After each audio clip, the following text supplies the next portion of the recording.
Simon, elle est bizarre cette voiture, c'est quoi, un concept car? Eh bien non Fabien, il ne s'agit pas d'un concept car, mais d'une vraie voiture produite en série. Rétroviseur électrique, tableau de bord d'un nouveau genre, face avant néo-rétro, il s'agit bien de la nouvelle voiture électrique de chez Honda, l'Honda i. Allez monte, je t'amène faire un tour.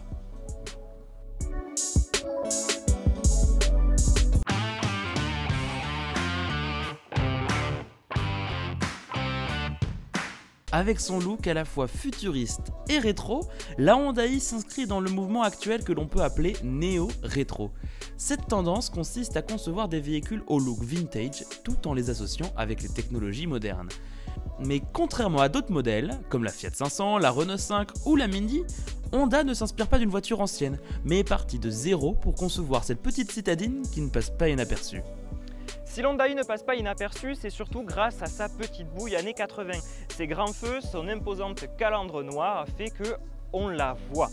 C'est surtout une vraie citadine et c'est pour ça que je suis venu dans le département de l'Aveyron parce qu'il n'y a pas mieux pour tourner avec cette voiture. La ville de Rodez est connue à la fois pour son côté artistique avec le musée Soulages, mais aussi et peut-être même surtout pour sa gastronomie. Pas vrai Fabien?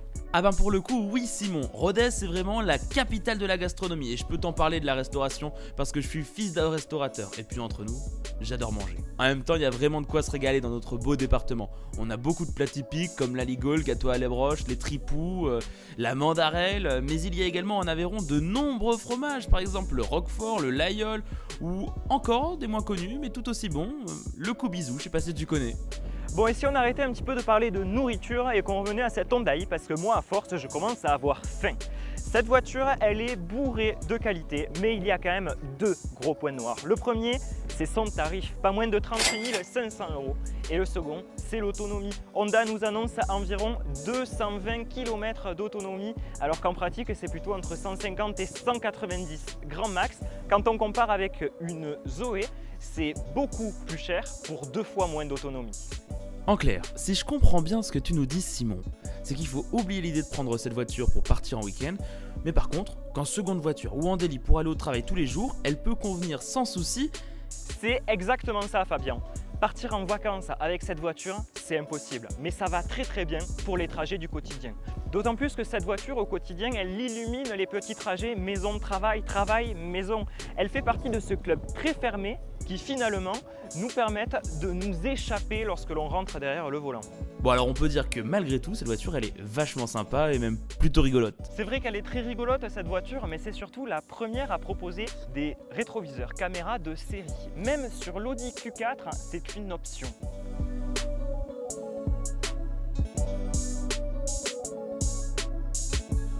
L'intérieur de cette voiture est lui aussi d'un nouveau genre. Ce tableau de bord donne une sensation d'être au bureau. On a un écran tout en long et une planche en bois qui lui donne un aspect vraiment familial, vraiment agréable au toucher, un aspect même rassurant. On a un système de navigation qui en plus est vraiment très performant et les écrans sont non seulement pratiques mais aussi très intuitifs.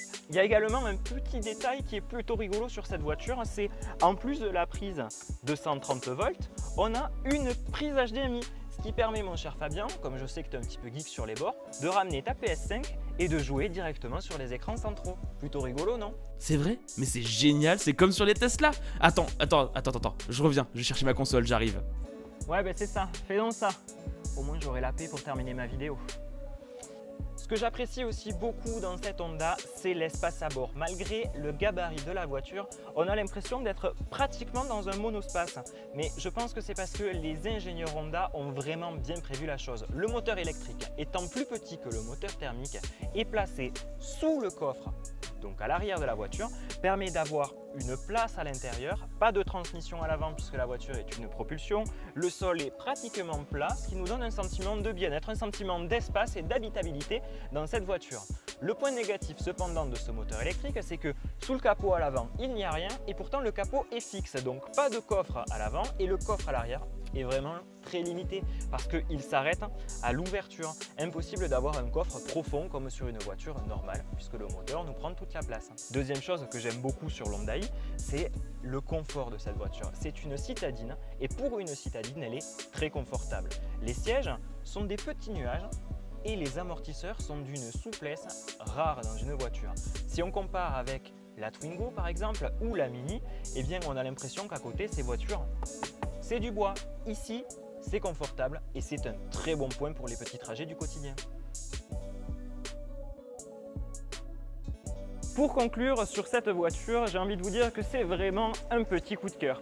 Et bien voilà, cette vidéo touche à sa fin. Je vous remercie de nous avoir suivis. Je vous donne rendez-vous très vite sur la chaîne En Voiture Simon pour découvrir d'autres voitures atypiques dans le département de l'Aveyron et les alentours. Moi, maintenant qu'on a parlé de bouffe, je vous garantis que j'ai faim. Donc je file à Espalion pour manger les fameux fromages Coubizou dont on a parlé tout à l'heure. À bientôt!